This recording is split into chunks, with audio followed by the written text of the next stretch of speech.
வணக்கம் அன்பிற்குரியவர்களே. ஈசனிக்கான கொல்லிமலை பயணம் வருகின்ற 8/7/2025 செவ்வாய்க்கிழமை பயணம் துவங்க இருக்கிற. ஞாயிற்றுக்கிழமை வைக்கலாமே அப்படின்னு சொல்லி கேட்டிருந்தாங்க.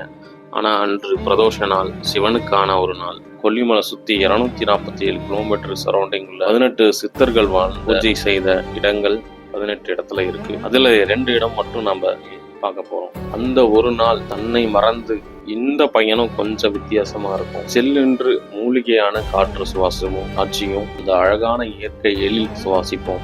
வெள்ளி சோலை என்ற ஒரு அழகான இடம். அங்க ஏழ்மையிலும் எளிமையிலும் இறைவன் இருக்கிறார். அவரை நம்ம பூஜை செய்து சிறப்பான பிரதோஷ வழிபாடு செஞ்சு நம்ம வரப்போறோம். என்னிலே இருந்த ஒன்று யாவர் காணும் வள்ளரில் நான் பார்த்த அற்புதமான அந்த ஒரு காட்சியை நீங்களும் பார்க்கணும்னு நினைக்கிறேன். ஆனால் ஒன்று மட்டும் உறுதியா சொல்லிக்கிறேன், இந்த ஈசன் நினைத்தால் மட்டுமே இந்த இடத்துக்கு உங்களால் வர முடியும்.